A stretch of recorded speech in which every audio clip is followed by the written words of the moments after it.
Assalamualaikum warahmatullahi wabarakatuh. Bismillahirrahmanirrahim. Innal hamdalillah nahmaduhu wa nasta'inuhu wa nastaghfiruh wa na'udzu billahi min shururi anfusina wa min sayyiati a'malina. May yahdihillahu fala mudilla lahu wa may yudlil fala hadiya lahu.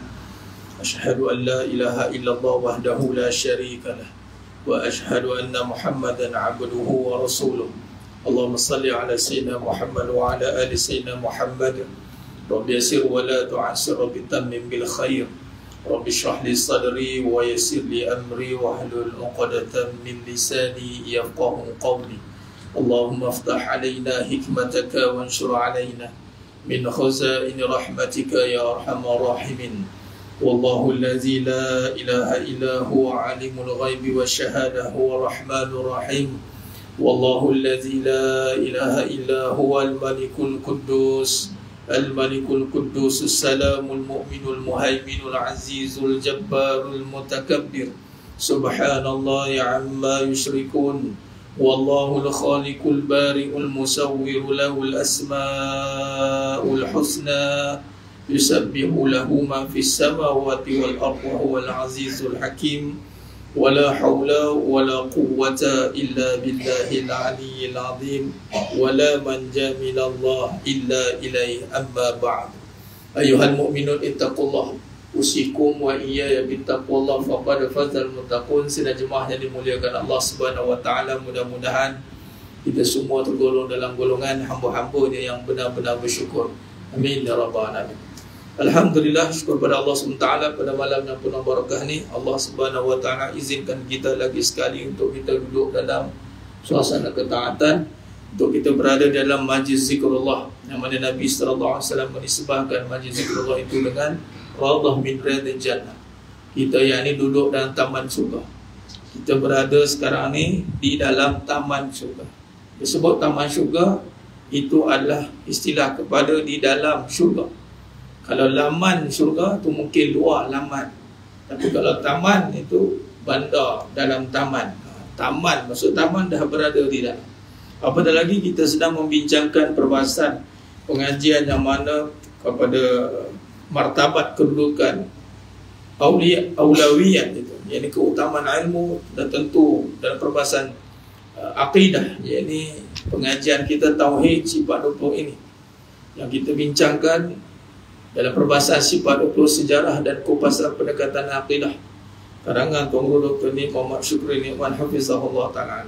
Mudah-mudahan Allah rahmati beliau, seluruh keturunan beliau, keluarga beliau, ditempatkan di kalangan orang yang saleh, masukkan syurga tanpa hisab. Amin ya rabbal alamin. Begitu juga kita yang mengisi pengajian ini, mudah-mudahan Allah pelihara kita semua. Allah jaga keturunan kita, jadikan keturunan kita yang saleh dan salehah, dan masukkan kita semua dalam syurga tanpa hisab. Amin ya rabbal alamin. Pengajian yang menjadi keutamaan wajib al-wajib itu lebih bertepatan kalau dinisbahkan dengan majlis zikrullah, di dalam itu benar-benar membincangkan tentang Allah, tentang sifat-sifatnya. Jadi ini satu perbahasan yang cukup penting, apatah lagi kita berada di akhir zaman mutaakhir ini. Kita berada di akhir zaman yang bukan lagi kebincangan di dalam amalan, bermaksud amalan ini telah pun disempurnakan, amalan ini telah pun maklum. Perbahasan ulama telah pun selesai dalam memperbahaskan amalan. Dalam konteks khilafiyah ini tidak perlu lagi diperbahaskan sepatutnya. Tapi isu yang menjadi kemuncak kepada kehidupan penghujung zaman ini sebenarnya adalah isu keterisan keyakinan kepada Allah SWT. Dia nak buat kepada kembali ke zaman jahiliah. Zaman jahiliah ini apa dia? Terhijab dia daripada untuk mengenal Allah SWT. Apatah kita di zaman yang serba moden, serba canggih ini jemaah sekalian. Zaman yang dipanggil dalam konteks analog. Jadi analog ni semuanya digital, semuanya diterjemahkan dengan teknikal. Yakni apa sahaja perkara yang manusia hajatkan itu boleh diterjemahkan dengan unsur teknikal jemaah sekalian. Itu sila hari bulan tu kalau tidak diperangusi dengan sebenar-benar perbahasan, akhirnya disebabkan segala apa hasil usaha itu adalah disebabkan teknikal itu kan.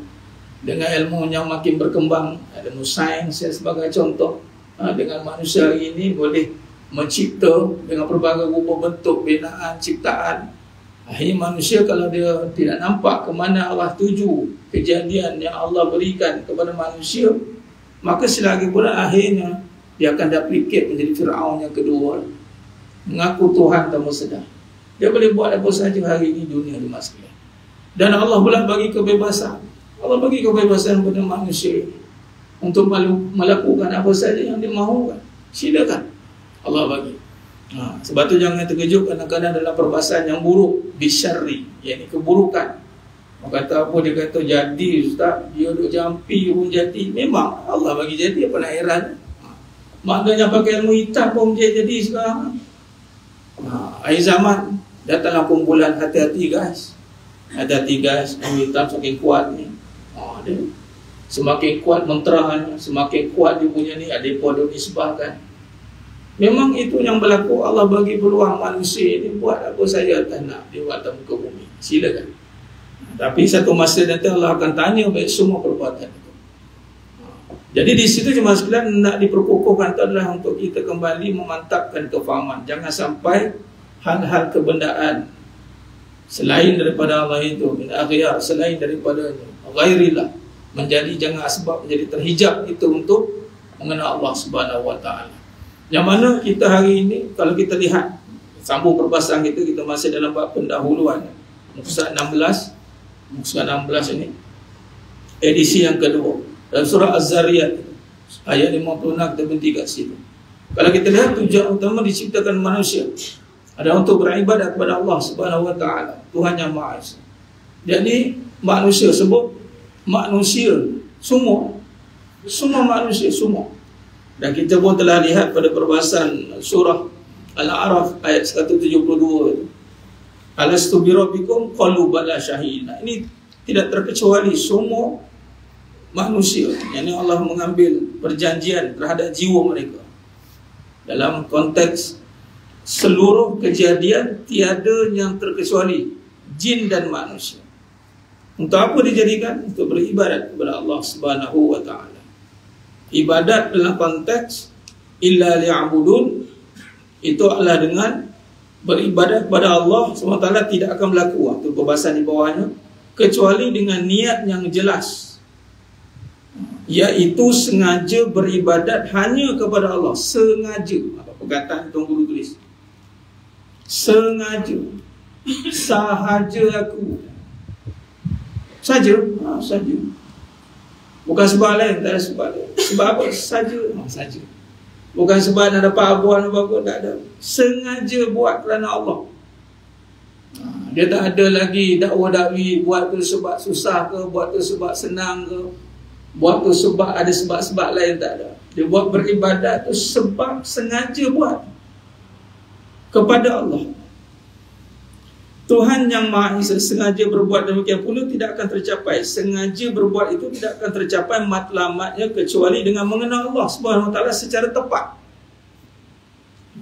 Yakni beribadah itu dengan sengaja dia beribadah kepada Allah tidak akan tercapai sekiranya dia tidak mengenal Allah Subhanahu wa taala dengan tepat.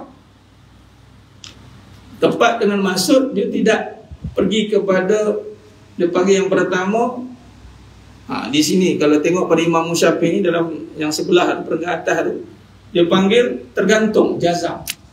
Maknanya dia tidak jazam, dia tergantung. Mengenal Allah ni tergantung-gantung, dia tidak membumi, dia putih tertanam. Apa pun jadi, ribut ke, topan ke, susah ke, senang ke, beribadat tetap dilakukan. Kadang datang asa kita ni beribadat ikut keadaan. Itu yang jadi masalah. Jazam, tidak jazam, kalau tidak putus bergentayangan, tergantung kepada keadaan. Kalau keadaan tu baik, bagus, dia pun datang rajin. Kalau keadaan tu rasa macam serabut, dia tak malas. Dia bukan begitu. Dan bukan sekadar yang dalamnya tu syak. Syak ni maksudnya dengan beranggapan zon. Macam mana cuba cerita tentang Allah? Aku rasa kan Allah ni kan kan kata. Dan ni zaman sekarang kita nak memartabatkan RUU kan, RUU Asy'ariyah Al-Maturidiyah. Kemudian ada sebahagian tu cuba buat wawancara TV. Pernah dengar ke Asy'ariyah Al-Maturidiyah tu? Apa ke dia ke Asy'ariyah tu? Ada yang tak tahu, tak apa. Yang tak tahu nama tak tahu. Ala kuliah lah. Kita bimbang syarahan yang dalam tu pun dia tak tahu. Sifat 20. Nah, kenapa dia mesti menjadi asas? Sebab ini yang dijadikan perbahasan oleh ulama. Tuan-tuan, wasilah ulama warasatul anbiya. Daripada ikut dalil itu, al-ulama warasatul anbiya. Daripada Imam Abu Hanifah lagi sama ulama salaf lagi. Dia ambil perbahasan sampai ke Imam Sanusi, urul ke-9. Kaedah bahas tentang Allah. Kalau kita lihat. Jadi dia kena tepat. Contoh dalam perbahasan. Dalil Allah ada. Dia tak ada. Yelah kita buat ni kerana Allah. Dia tahu kerana Allah. Dalil Allah ada tu apa? Yang ini yang Allah tanya kepada malaikat sebenarnya. Malaikat dan jin ni, mereka beramal memang sekalian. Sehingga kan ketika Allah menjadikan khalifah, wa iz qala rabbuka lil malaikati inni ja'ilun fil ardi khalifah. Al-Baqarah ayat 30. Kemudian malaikat pun jawab, qalu, kata malaikat, ataj'alu fiha may yufsidu fiha wa yasfiku dima. Bukankah kejadian manusia ini akan membuatkan permusuhan, pergaduhan dan pertumpahan darah? Tak cukupkah kami ni yang sudah bertasbih dan bertahmid, wa nahnu nusabbihu bihamdika wa nuqaddis lak? Tak cukupkah kami ni? Masuk kata beramal lah, malaikat beramal lah sekarang. Bukan sikit anak yang kejadian. Yang paling banyak malaikat dan jin yang kedua, termasuk dah dengan iblis waktu itu Azazil. Lalu Allah pun jawab, qala inni a'lamu ma la ta'lamu. Kau tak tahu apa yang aku tahu. Kemudian Allah mengajarkan Nabi Adam AS. Al-Baqarah 31. Wa 'allama Adam al-asma'a kullaha. 'Allama, ilmu. Yang pertama bukan amal lagi. Malah amal yang utama tu adalah menuntut ilmu. Sebab tu ilmu tu menjadi penyebab darjat antara manusia dan kejadian lain tu ditinggikan. Ilmu tentang apa? Asma akullaha. Nama-nama seluruh kejadian. Al-Mufassirin mensyarahkan, tafsirkan ayat ini, Al-Baqarah 31 ni, asma akullaha ini nama-nama setiap kejadian langit bumi. Dan diawali nama itu dengan dijawab pada wahyu yang pertama turun kepada baginda Nabi Muhammad sallallahu alaihi wasallam. Itulah bermula dengan wal awwal wal akhir wal zahir wal batin. Itulah Iqra bismi rabb. Bismi dengan asma tadi, nama. Tidak bolehlah nama makhluk dulu baru nama Allah kan. Mestilah Allah dahulu tanpa ada permulaan. Dan qadim, nanti kita bincang bab qadim nanti. Nama Bismi Rabb. Rabb yang mana? Bismillahirrahmanirrahim. Rabb yang menjadikan seluruh kejadian alam ini. Rabb yang mana? Itulah dengan nama Bismi Allah tu. Ismul A'zam. Bismillah. Tu katanya dengan nama Allah tu. Bismillah. Kalau kita kait dengan sifat 20 kita, Allah wujud. Dia tak ada tiba-tiba wujud, kita, bapa, tak, gitu. Dia bermula dengan perbahasan Allah wujud. Sebab dikait dengan apa? Tu Ismul A'zam tu bermula perbahasan tentang nama Allah yang merujuk pada zat yang qadim. Kan? Maka di situ ketika Allah mengajarkan waktu zaman ketika Nabi Adam AS wa'allama Adam asma' kullaha tu terkandung sekali dah, semua terkandung semua. Cuma waktu itu tidak dibahaskan tentang apa. Tapi mari surah Al-Alaq ayat 1, surah Al-Alaq ayat 1, wahyu yang pertama yang diturunkan pada baginda Nabi Muhammad SAW dan Nabi yang terakhir Khatamul Anbiya, dan nak kiamat dah ceritanya, maka dibukakan perbahasan nama apa. Kat situlah Bismi Rabb. Itu pun ada qiyah lagi tu. Rabb, Bismi Rabb. Dikaitkan dengan itu datangnya suratul Fatihah. Surah yang pertama, ayat yang pertama dalam Quran tu Bismillah.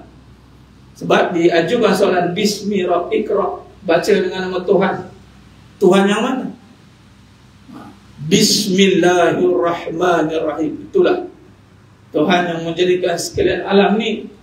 yang mana menamakan dirinya itu dengan Allah.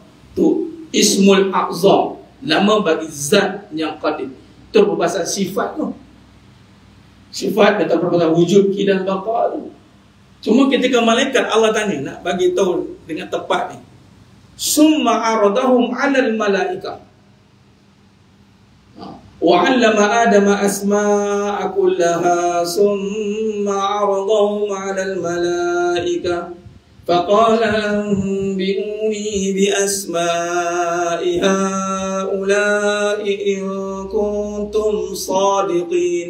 Tengok Allah, malaikat tu beramal, tetapi ketika dicabar, kalau benar kamu golongan yang benar, sebut balik nama tu, syarah balik nama. Ibarat gini lah, kita ni kuat beramal, syarah kata tentang Allah. Habis. Ibarat malaikat begitu cuma sekalian. Ketika beramalnya banyak, tiba-tiba disuruh syarah tentang Allah, dia membisu. Oh, tidak boleh. Sekurang-kurangnya secara ijmali, ringkas tentang Allah. Dalil wujud Allah itu ada dengan mana? Tengok rujuk Imam Abu Mansur Al-Maturidi, mengatakan tengok alam. Itu dalil Allah wujud. Sebab apa? Alam bukan boleh ada sendiri. Khalas. Kalau tak nak syarah panjang-panjang lah. Titik kat situ. Bukan kata dalil Allah wujud. Wallahu a'lam. Mau diserah wallahu a'lam. Tak jadi. Secara ijmali. Ni kena pegang ni. Secara ringkas. Itu kan perbahasan tunjuk macam gini tu. Bila tunjuk ni bukan isyarat berada di atas, tunjuk kedudukan alam ini, kejadian alam. Nah, itu masuk dengan tepat. Jadi beribadah itu mesti meyakini Allah ada. Kalau tidak, sembah siapa maksudnya? Sengaja datang ni, sebab apa datang? Sengaja datang masjid ni, sebab Allah ada. Allah ada kan? Allah ada lah bahasa kita. Allah wujud. Ni saya bawa perbahasan tamsilan, contoh dalam perbahasan terjemahan. Terjemahannya begitu. Ada ni saya tekankan, sebab di sini kita cerita tentang mengenal Allah secara tepat.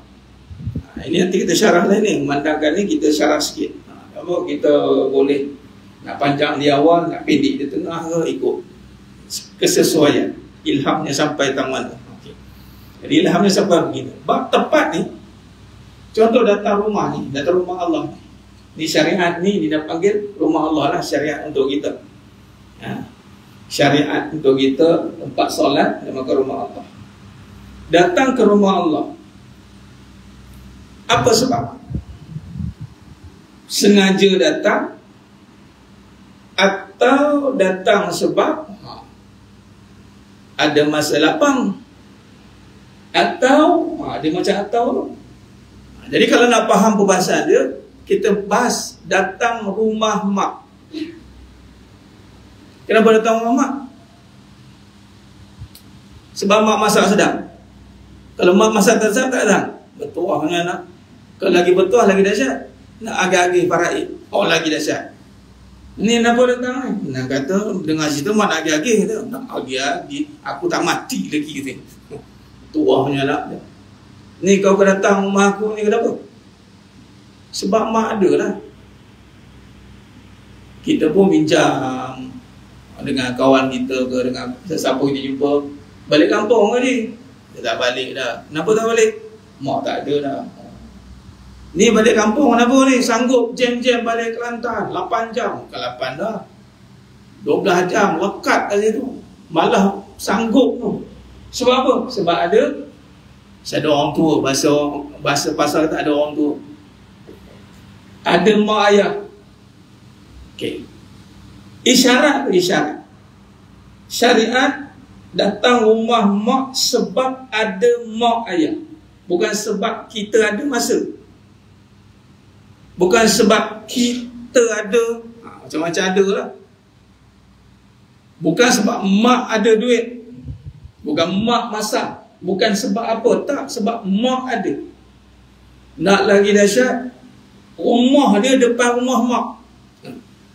Setiap kali nak pergi kerja, mesti lalu depan rumah mak. Agak-agak jumpa tak mak?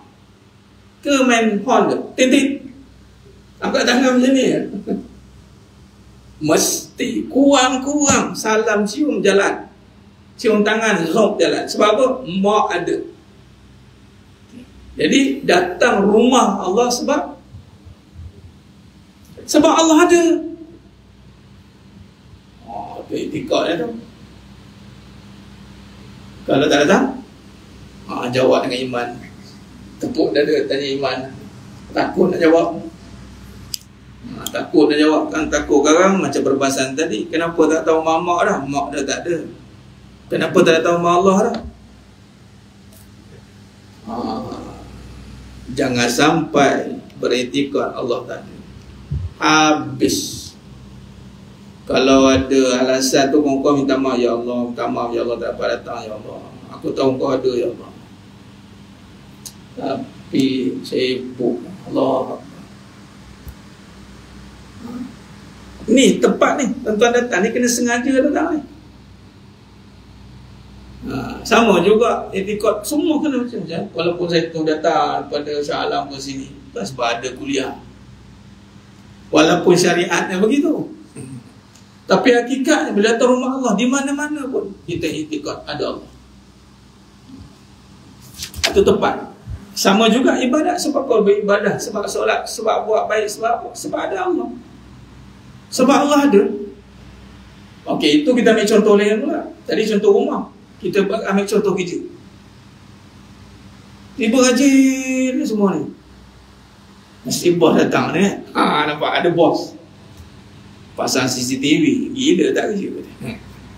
Mau kena terminate ni kan. Datang ofis tu sebab dia yakin ada bos tu, tak nampak. Sengaja datang, sengaja sebab bos tadi. Naik kau terbang, nampak pilot tu. Berapa yakin sengaja pula, rela saja serah diri. Bukan serah diri, bayar pula tu. Sanggup bayar tiket walau tak nampak pilot depan tu. Sebab apa? Dia beriktikad jelas. Bermaksud tadi tentang perbahasan syariat. Tempat, kalau syariat buat, kita melakukan amal, sama iktikad kena tepat kerana Allah ada. Kan bagus pengajian sifat 20 ni. Ada kata pengajian sifat 20 payah nak faham. Memang payah pun, saya tak nafikan mudah. Satu kenyataan saya tulis, aliran Asy'ariyah Al-Maturidiyah ini lebih susah daripada aliran sains tulen dan sains fizik. Kalau kita boleh terima aliran sains tulen dan sains fizik itu susah, sesungguhnya aliran Asy'ariyah Al-Maturidiyah lebih susah kerana mengenal pencipta seluruh alam jagat raya. Nak kena ciptaan yang gabungan chemistry pun muka-kerut muka. Sekali nak kenal pencipta sambil menyandar macam ni, contoh kan, saya kenal Allah kan. Senang nak kenal Allah. Zaman Nabi tak susah-susah pun. Siapa kata tak susah? Tak ada ngaji sifat 20. Ya, tak ngaji sifat 20, tapi berbandingkan darah. Sanggup?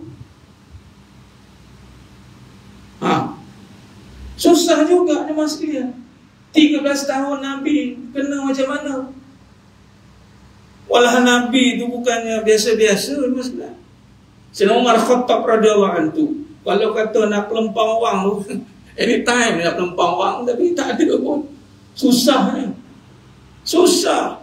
Nak keluar hijrah, mengendap nak hijrah. Nampak? Mengendap sana. Mengenal Allah lah tu. Tauhid 13 tahun. Ini kata ngaji tauhid senang. Siapa kata senang? Tauhid itu bersamanya ada amali. Qalu amanna wa hum la yuftanun. Bersertanya dengan cobaan, praktikal. Oh, kata Allah ada. Okey, Allah hilanglah semua. Tengok apa yang ada. Apa yang ada dalam hati dia. Ada Allah ke ada selain Allah? Kalau dia ada Allah, kehilangan benda, dia akan kembalikan kepada Allah. Inna lillahi wa inna ilaihi raji'un. maka Allah berikan dia tenang. Kehilangan benda adalah musibah yang dihadapi dengan Allah. Tapi kalau dia tiada Allah, habislah. Ada satu viral baru ni, seorang budak tu umur setahun elok je, kena umur setahun dia kena kanser mata kan. Umurnya berapa umur adik sekarang? Nur Nilam ke apa? Saya cerita je, Allah tarik penglihatan mata anak. Cik umur sekarang umur tak silap setahun lebih 2 tahun. Doktor kata kalau tak buang matanya, kanser akan habis efek. Jadi ayahnya kata apa? Dia reta mata anak dia diambil. Saya nak cerita, dia pun buatlah call, buat video call kan. Muka ayah dia tu, dia ceritanya. Sikit sedih pun tak ada. Cakap, Masya Allah, ini hebat orang ni. Si ada senyum dah. Yalah, macam mana dia nak buat, macam mana dia. Mana yang tak adalah kita boleh nampakkan raut wajah orang yang gusar ni macam mana, raut wajah orang yang menerima ni macam mana. Kita buka tengok. Yang interview tu menangis-nangis. Si siapa yang tu influencer acap-acap. Menangis-nangis tu, tahan. Yang si bapa tu relax. Ada apa nak buat macam mana, macam itu. Kalau tidak, kalau ada orang nangis, dia trigger, katalah dia pendam kan. Bila ada orang nangis, dia mesti trigger, dia sebab juga. Tapi dia relax. Malah dia pula cool down kawan-kawan. Tak apa, nak macam mana. Saya kata Allah Akbar, ini betul-betul ada Allah. Ataupun Allah ada. Sama ada dia sedar atau tidak, tapi pasti kalau dia sedar, itulah kesan dia. Sebab bila Allah ada, Allah akan mengubat segala sakit dia. Kalau hati dia risau ke apa ke, memanglah kita adat manusia lumrah. Dia uji dengan begitu mesti risau, sedih. Itu adat manusia. Tapi kalau Allah ada, lain lah cerita. Orang operate. Kalau adatnya potong macam tu, jangan jerit pasal. Menjerit-jerit kawan. Sekali Dr. Bius ada. Apa jadi? Tak rasa sakit lah. Dr. Bius ada. Dr. Bius tu sebab Dr. Bius tu sebab ilmu yang ada pada Dr. Bius. Ilmu. Jadi kalau Allah yang maha berilmu ada, jadi tak heranlah apabila ada seseorang itu bila diberikan musibah, sebagai contoh kisah tadi, dia boleh senyum. Hebat. Kita kagum Allah Akbar, kagum dengan kebesaran Allah dan kagum dengan hamba-Nya yang Allah terjemahkan kesempurnaan. Hebat. Ni maksudnya mengenal Allah secara tepat. Ini kita kena bahas panjang ni mas sekalian. Dan kita kena abadikan. Illa liya'budun ni nanti kata apa? Kita abadikan hidup kita ni sepanjang hidup, sepanjang hayat mengenal Allah. Itu kita kena abadikan. Sebab itulah tujuan kita dijadikan. Illa liya'budun ni bermaksud illa liya'rafun. Tidak lain untuk mengenal Allah. Dengan kata lain, tidak berlaku penyembahan kecuali dengan niat, dan tidak berlaku niat kecuali dengan ilmu mengenal Allah, Tuhan Yang Maha Esa. Nampak? Tidak berlaku penyembahan, nak sembah tu, menyembah dia ni tunduk, akur, patuh, kecuali dengan niat. Dan niat pula takkan berlaku kecuali dengan ilmu, ini mengenal Allah. Contoh. Orang niat, saya niat ni buat baik, Ustaz, saya niat buat baik ni kerana Allah. Tapi ilmu sifat Allah dia tak kenal, dia tak belajar tapi sorang-sorang kuku lah. Jadi akhirnya dia nampak kebaikan tu dengan dia. Bila Allah takdirkan orang tak puji dia, mula sakit hati. Sedangkan Allah kata dalam Quran surah ayat 77, Al-Qasas ayat 77, wa ahsin kama ahsanallahu ilaik. Berbuat baiklah kepada hamba-hamba sebagaimana aku yang berbuat baik kepada kamu. Itu niat buat baik. Sebab apa? Sebab Allah ada. Sebab Allah terlebih dahulu baik kepada kita. Lalu dengan sifat Allah yang mengadakan kita ni, baiknya Allah. Kita kan kalau mengadakan, contoh seorang suami menyediakan nafkah untuk anak dan isteri, tempat tinggal, makan, minum, pakai semua, Allah sayangnya, rasa kan. Bila begitu, Niat kita nak berbuat baik tu kerana nak berterima kasih, mengadakan.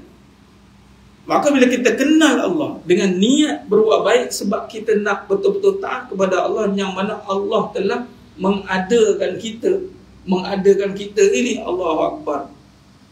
Ada nyawa kan berapa nak bayar kan, mahal kan. Kalau manusia mengadakan keperluan untuk hidup pun, kita pun dah, ya Allah terima kasih. Ini mengadakan hidup terus Allah dan juga keperluan kita. Dalam perkataan kalimah lain saya tulis begini dimaksudkan. Dalam bab nanti kita jumpa dalam bab qiyamu ta'ala binafsi. Allah SWT tidak perlukan kita. Kita akan jumpa di pembahasan. Cuba lihat. Dalam keadaan Allah menjadikan manusia dan Allah tak perlukan manusia, tapi manusia yang perlukan Allah. Dalam keadaan Allah tak perlukan manusia, tapi Allah cukupkan keperluan manusia. Allah. Ini satu perkara yang kalau kita renung, tak tahu nak cakap macam mana. Dia kata kita kena tepat mengenal sebab niat kita bersih kerana Allah. Bersih kerana Allah itu kita memahami dengan sifatnya, dengan sifat-sifat kesempurnaannya itu, lalu datanglah dengan sifat kita kehambaan untuk melakukan ketaatan tanpa berbelah bagi. Hanya ini kita nak capai. Kerana kita nak latih diri kita beramal ibadah begitu, maksudnya ibadah khusus, ibadah umum, dulu. Macam contoh kita bahaskan tadi, nak datang sengaja kerana Allah ada. Kerana nak capai tahap itu kena latihan berkali-kali dengan kita mendalami pengajian tentang tauhid, kena sampai betul-betul sebati sehinggalah Allah bukakan kefahaman pada kita, lalu kita beramal dengan benar-benar sifat sebagai hamba. Itu yang kita nak capai dalam hidup ini. Justru amat penting bagi setiap yang bergelar Muslim untuk mengenal Allah Subhanahu Wa Taala sebagai asas kepada pembangunan kerohanian dan material pengabdian seorang hamba. Asas kerohanian dan material ini alat. Sebagai hamba, dia menjadi alat untuk menterjemahkan sebagai amalan yang mana mesti bersangkut paut dengan tadi niat mesti bersangkut paut dengan mengenal Allah. Kalau dia tidak mengenal Allah, niat dia terbatal. Sebab apa? Antara sebab amalan diterima dua. Yang pertama ikhlas, yang kedua iktimak dengan Nabi SAW. Nah, ikhlas tu dengan mengenal Allah lah. Ikhlas tu dengan mengenal Allah. Kalau beramal sebab mengenal, ramai yang beramal tapi tidak mengenal, terbimbang. Jadilah seperti buih di atas permukaan laut. Tapi kita beramal, yang mengenal pasti beramal sebab dah kenal. Tapi belum tentu yang beramal itu kenal. Nak tahu macam mana? Allah uji dia. Allah akan uji dia dengan keadaan kehidupan nanti. Sama ada dia benar yakin kewujudan Allah dengan dia terus beribadah kepada Allah, ataupun barangkali dengan ujian yang datang bagi orang tidak mengenal, mungkin berpaling hati dia daripada untuk taat kepada Allah. Boleh jadi dia datang syirik dalam hati, khafi dalam hati dia, ada syirik yang tersembunyi. Apa maksud dia? Dia menyatakan bahawasanya wujud sesuatu perkara tu bukan sebab Allah je ni, bukan sebab Allah. Takkan Allah je yang boleh. Kalau kita tak usaha, mana dia? Dia dah mula tak itikad, dia tak jelas tu. Patutnya itikad yang jelas. Walaupun Allah uji, usaha tak jadi, usaha tak jadi, dia tetap itikad kata yang bagi jadi Allah, aku takkan berhenti berusaha. Patutnya ni dah Allah uji, usaha tak jadi, usaha tak jadi. Dah sekali ni, kalau tak aku ni tak jadi. Agak doa solat dia tak jadi. Dia mula agak ngaji tauhid sebab 20 je pun tak jadi juga ni. Dia mula pening. Dia pening kat situ. Last sekali, tak penting mengaji ni, yang penting usaha. Tinggal mengaji, pergi berusaha. Bila nak mengaji, sambil-sambil tu habis. Tu hati-hati. Walhal itu menjadi asas patutnya, dan kita kena peruntukkan masa yang sesuai agar kita nampak kesungguhan kita untuk mengenal Allah itu. Memang semua perkara kita kaitkan mengenal Allah, tapi kita kena ada, sebab dia kan masuk dalam pengkhususan, yakni ibadat, yakni menuntut ilmu kan. Jadi kita kena tunjukkan, zahirkan, benar Allah pandang kita bahawa kita ada bukti. Ya Allah, aku berikan masa. Ada hadis kursi, ada hadis kursi dalam riwayat Tirmizi. Allah kata apa? Ya abna Adam, wahai anak Adam, tafarruq li'ibadati amla'u sadra, luangkan waktumu beribadah kepadaku. Kita dengar Allah minta kita luangkan waktu. Sebab Allah bagi kita peluang, lalu kita luangkan. Kata Tuan Guru almarhum Dato' Ismail Kamus kata apa? Masa ni takkan ada pernahnya lapang selagi mana kita yang tak lapangkan masa. Tu je lah. Takkan pernah nak tunggu masa terluang, sehingga kita lah yang luangkan masa dengan bersungguh mohon kepada Allah, ya Allah bagilah aku masa untuk mengenalimu. Dengan cara apa? Tarik ilmu. Macam contoh kita mengaji ni, alhamdulillah, syukur Allah pilih kita mas sekalian. Kita mengaji ni sebab kita nak buktikan ibadah kita, biar kita bukti bahawa kita ada kesungguhan untuk terus mengenal Allah SWT. Mengenal Allah SWT adalah satu surah Islam bagi setiap mukallaf dan tidak dapat dipisahkan dari kehidupan dunia hingga ke akhirat. Dalam rangka menjadikan kehidupan seorang di dunia dan di akhirat, Allah SWT perlu diakui oleh hati. Tasdiqu bil qalbi, dibuktikan dengan lidah, itu syahadatain, dan disempurnakan dengan pelbagai amalan zahir yang kita lakukan. Ianya mesti seia sekata, seiring sejalan. Ini dipanggil luz. Niatnya, lidahnya, perbuatannya. Malah kata Nabi SAW, dalam diri anak Adam itu ada segetul daging. Kalau baik daging itu baiklah semuanya, kalau buruk daging itu buruklah semuanya. Ala wahya qalbi. Maka hati ini bila dia mengakui benar, maka lisannya benar, perbuatannya kena benar. Sekiranya sebaliknya, lisannya batin, hatinya pasti tidak membawa kepada kebenaran.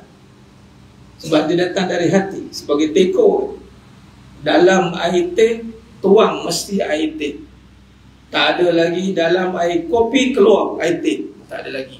Tak berlaku. Tapi ada tak orang yang hati dia buruk tapi mulut dia baik? Katanya, aku mulut dia jahat tapi hati baik, bohong. Tak ada.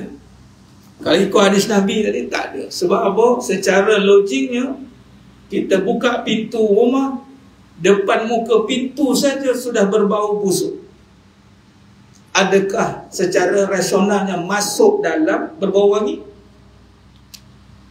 Kemungkinan ada bangkai yang ada di dalam. Mungkin barangkali lebih busuk di dalam.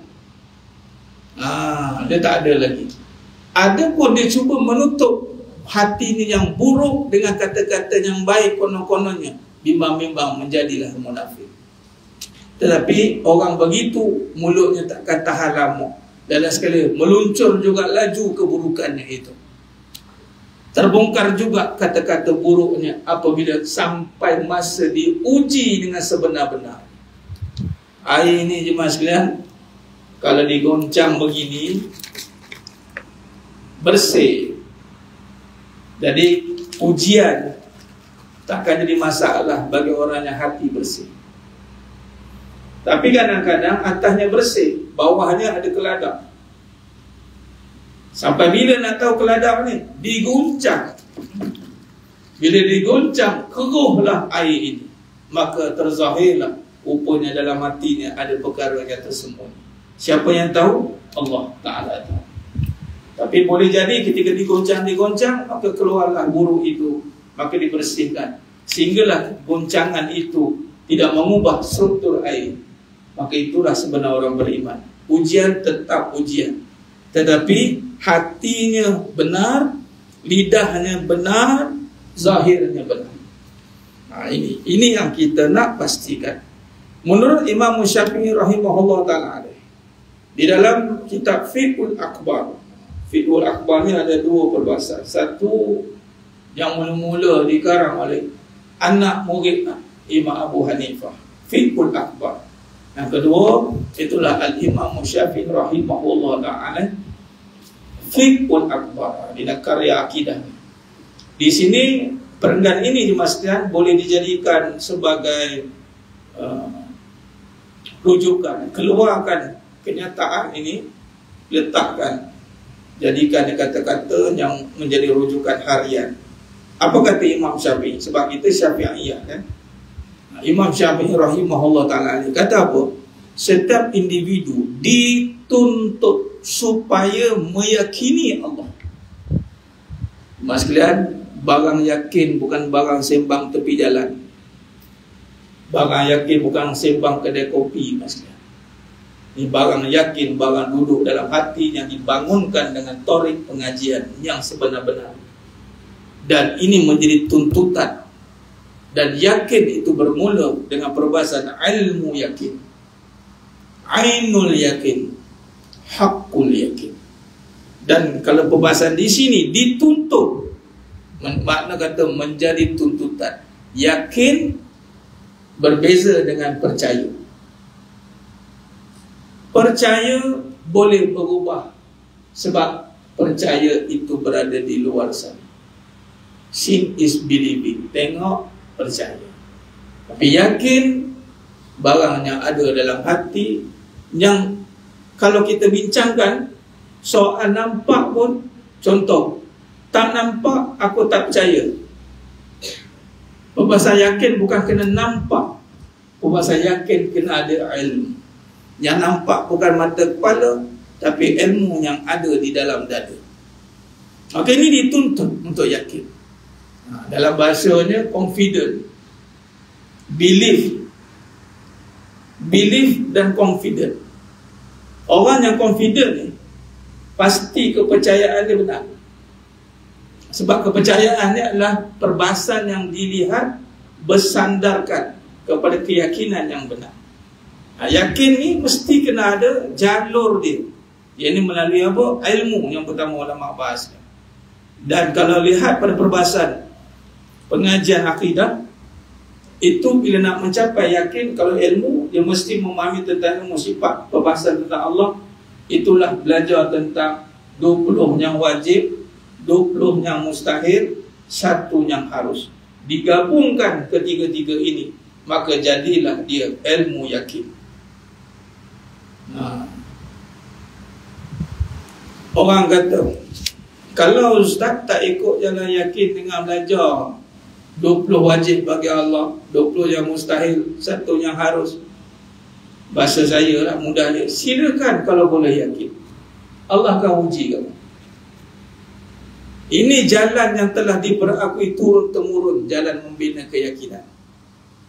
Tuan-tuan sedang yang mulakan Allah Ta'ala, Aceh 3 Mac 1924, antara daulah Islamiah yang akhir sekali tumbang di bawah tampuk pemerintahan Khalifah dalam perbahasan Utsmaniyah.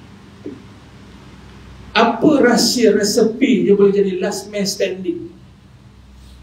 Kerana Aceh yang mula-mula membawa perbahasan sifat 20.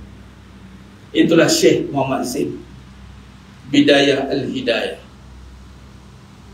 Kita akan nampak, kalaulah perbahasan ini tidak penting, kejap lagi kita akan jumpa nanti jemaah sekalian, tidaklah ditukar bahasa Ummul Barohin, induk pada sifat 20, jadikan ini hujah jemaah sekalian.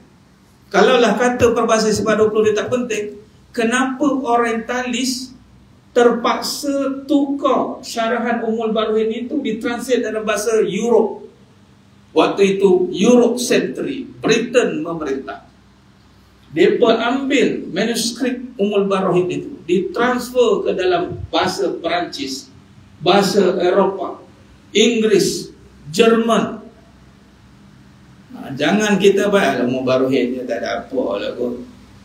Kita hari ini kalau kita ada perbahasan, kita tukar ni bahasa, tukar Jerman, bahasa kita, hebatlah.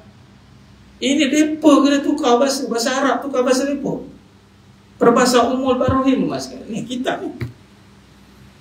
Makna kata ia perbahasan yang benar. Kalau musuh pun nak tahu.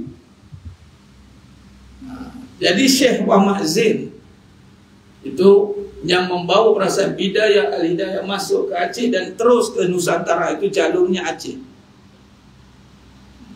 Dan yang menjadi kubu terakhir waktu itu Aceh juga, teman sekalian, runtuh. Itu pun bukan dengan pakai parang dan pedang, bukan dengan kekuatan. Tak lawan, teman sekalian. Siapa yang ngaji dalam bab orientalis akan jumpa perbahasan. Dia pun nak lawan umat Islam waktu itu dengan kekuatan takluk. Semua jenis yang yakin Allah ada ni.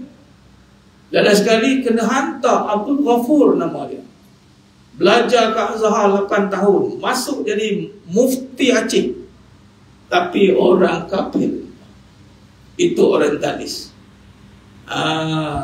Dia pelan-pelan hilangkan keyakinan. Itu yang pertama. Hilangkan yakin kepada Allah. Cukup meruntuhkan semua sistem kehidupan. Sebab itu dituntut ni, jangan main-main ni. Jadi dituntut meyakini Allah sebagai akidah yang secara putus atau jazam. Ini kata jazam ni putus. Putus ni maksud kata tertanam elok di bumi, menjadi benih, malah menjadi akar pokok, menjadi rimbunan, malah menjadi buah-buahan, malah buah itu menjadi manis untuk dimakan. Itu masuk dia. Kata Buya Hamka, pokok yang baik tidak akan menghasilkan buah yang buruk. Pokok yang buruk tidak akan menghasilkan buah yang baik. Jadi kalau benihnya tertanam elok, dijaga, disiram, maka pasti buahnya akan cantik. Kalau buahnya banyak tapi semuanya tawar, orang nak beli ke rambutan tawar, tuan-tuan? Tak ada. Dan setakat hari ni orang tak siram buah rambutan baja dekat buah. Tak tahu lah tuan-tuan mana kat sini yang jenis yang guna teknologi apa tahu. Biasa dia pergi ke akar dan dia baca. Nah itulah dia, jazam tu. Ini cara dia, mesti jazam. Maknanya tidak ikut keadaan, putih tertanam elok, bukan secara syak wasangka, adapun zon beranggapan, dan mengikut-ikut taklid. Apa kata menurut kata orang tanpa berfikir sendiri. Anak kita tu dia boleh berfikir tak tentang Allah? Tentang Allah maksudnya dia boleh syarahkan sikit tak? Dia bukan ikut apa kita cakap. Dia dah boleh berfikir dengan hujah yang paling kurang macam tadi. Dalil Allah ada dengan melihat alam sebagai contoh. Dia kena taklid, dia tidak boleh taklid. Tidak memadai dalam urusan akidah. Sesiapa yang mengingkarinya boleh menyebabkan kekufuran. Sebagaimana Allah SWT menegaskan dalam surah Muhammad ayat 19. Fa'lam annahu la ilaha illallah. Maka ketahuilah bahawa sesungguhnya tiada Tuhan melainkan Allah Subhanahu wa ta'ala. Jadi sedang jemaah yang muliakan Allah Ta'ala, maka di sini sebelum kita akhir, saya nak berhenti dekat perenggan ini. Sebelum itu saya nak buka ke Musa 22 sebagai penutup. Nanti kita sambung lagi ni. Cuma saya nak pergi ke Musa 22. Baik, dalam perbahasan kitab kita ini, kitab Tuan Guru kita ini membagi kepada dua perbahasan besar. Yang perbahasan yang pertama membincangkan tentang fakta-fakta kemunculan dan perkembangan penulisan Ummul Barahin. Diikuti dengan biografi ringkas tokoh ulama yang bertanggungjawab dalam kemunculannya.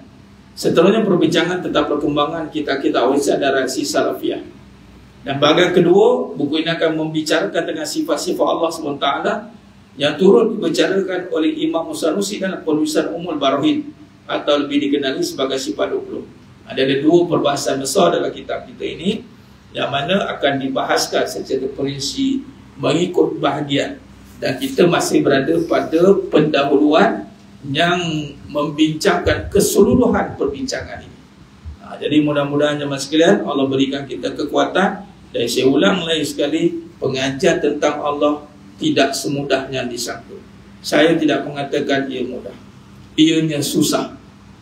Dan tolonglah angkat pengajian sifat 20 jadi mengenal Allah ni lebih tinggi daripada aliran sains, fizik dan sains tulis itu. Saya aliran sains, fizik, mas. Budak sekolah agama mengaji fizik, kimia, math. Dulu orang kata seronok, budak sains ni cerdik ni.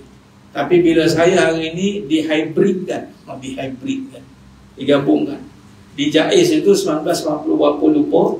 Saya batch yang pertama ambil Diniyah, Al-Hazari, Arba'ah Sanawiyah, 4 Sanawi, kemudian campur fizik, kimia, and math. Fizik, kimia, and math dengan LK, usaha kejuruteraan. Di situ jadi integrasi.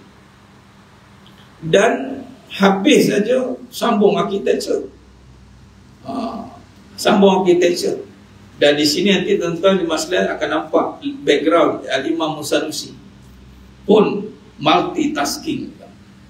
Kemudian ambil dalam Master Usuluddin. Di situ alhamdulillah secara susunannya kita dah berjaya letakkan sains di bawah, Usuluddin kat atas. Wallahi pengajian Usuluddin lebih susah daripada fizik, kimia, and math. Sebab dia bukan benda yang boleh jaga-jaga dan dia tak boleh diubah. Dan ia perlu datang dari hati. Math tak dari hati pun, fikiran je. Kalau hati nyumpah-nyumpah math pun tak apa. Apa nak mengaji? Kita tak boleh. Hati kena ya, mulut kena benar, fikiran kena benar, semua selari, susah.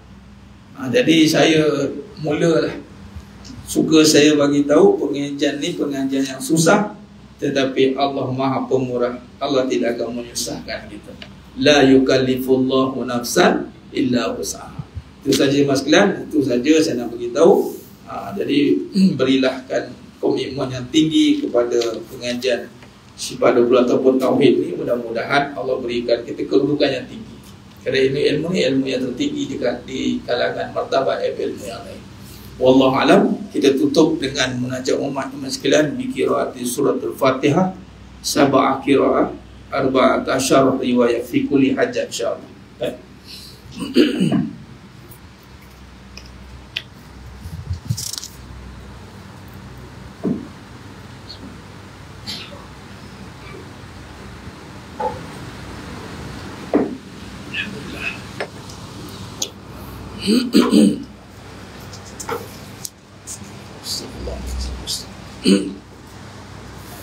Astaghfirullahaladzim alladzi la ilaha illa huwal hayyul qayyum wa atubu ilaih. Astaghfirullahaladzim alladzi la ilaha illa huwal hayyul qayyum wa atubu ilaih. Astaghfirullahaladzim alladzi la ilaha illa huwal hayyul qayyum wa atubu ilaih. Bismillahirrahmanirrahim. Alhamdulillahi Rabbil Alamin, Ar-Rahmanir Rahim, Maliki Yawmiddin. Iyyaka na'budu wa iyyaka nasta'in. Ihdinas siratal mustaqim, siratal ladzina an'amta 'alaihim ghairil maghdubi 'alaihim waladdallin.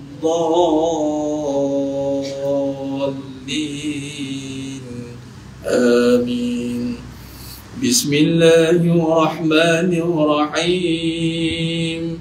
Alhamdulillahi Rabbil Alamin, Ar-Rahmanir Rahim, Maliki Yawmiddin. Iyyaka na'budu wa iyyaka nasta'in. Ihdinas siratal mustaqim, siratal ladzina an'amta 'alaihim ghairil maghdubi 'alaihim waladdallin. Amin. Bismillahirrahmanirrahim. Alhamdulillahi Rabbil Alamin, Ar-Rahmanir Rahim, Maliki Yawmiddin. Iyyaka na'budu wa iyyaka nasta'in. Ihdinas siratal mustaqim, siratal ladzina an'amta 'alaihim ghairil maghdubi 'alaihim waladdallin. Amin. بسم الله الرحمن الرحيم الحمد لله رب العالمين الرحمن الرحيم مالك يوم الدين إياك نعبد وإياك نستعين اهدنا الصراط المستقيم صراط الذين أنعمت عليهم غير المغضوب عليهم ولا الضالين آمين بسم الله الرحمن الرحيم الحمد لله رب العالمين الرحمن الرحيم مالك يوم الدين إياك نعبد وإياك نستعين اهدنا الصراط المستقيم صراط الذين أنعمت عليهم غير المغضوب عليهم ولا الضالين آمين بسم الله الرحمن الرحيم الحمد لله رب العالمين الرحمن الرحيم مالك يوم الدين إياك نعبد وإياك نستعين اهدنا الصراط المستقيم صراط الذين أنعمت عليهم غير المغضوب عليهم ولا الضالين آمين بسم الله الرحمن الرحيم الحمد لله رب العالمين الرحمن الرحيم مالك يوم الدين إياك نعبد وإياك نستعين اهدنا الصراط المستقيم صراط الذين أنعمت عليهم غير المغضوب عليهم ولا الضالين آمين بسم الله الرحمن الرحيم الحمد لله رب العالمين الرحمن الرحيم مالك يوم الدين إياك نعبد وإياك نستعين اهدنا الصراط المستقيم صراط الذين أنعمت عليهم غير المغضوب عليهم ولا الضالين آمين بسم الله الرحمن الرحيم الحمد لله رب العالمين الرحمن الرحيم مالك يوم الدين إياك نعبد وإياك نستعين اهدنا الصراط المستقيم صراط الذين أنعمت عليهم غير المغضوب عليهم ولا الضالين آمين اللهم بالحق الفاتحة وبحق الذي جاء بالفاتحة وبحقك من أنزلت عليه الفاتحة نسألك أن يا الله في كل حاجة يا رب سر يا خصوصا pada semua jemaah yang hadir padanya, kabulkan segala hajat kami, urusan dunia akhirat, memudahkan segala urusan kami ya Allah. نسألك أن يا الله في كل حاجة يا رب، خصوصا pada umat Islam seluruh dunia, خصوصا في فلسطين وفي غزة وفي رفح وفي كل مكان وفي كل زمان يا الله يا رب، خصوصا في ماليزيا ya, jauhkan dari bala, ada banjir besar, kemarau berpanjangan ya Rabb. نسألك أن يا الله في كل حاجة يا رب يا أرحم الراحمين يا حي يا قيوم الرحيم. وصلى الله على سيدنا محمد وعلى آله وصحبه وسلم والحمد لله رب العالمين. تقبل الله منكم لا منكم تقبل يا كريم. Alhamdulillah kepada Allah SWT dengan berakhirnya munajat umat. Jadi dengan qiraat 7 sab'ah qiraat, 14 riwayat, yang mana susu galonya dapat pada Syaikhul Fadhil Datuk Syekh Salihuddin Omar Qari, itu guru saya. Beliau antara pemegang qiraat 7 jama'i yang paling tinggi lah kakak ni, dan 7 jama'i.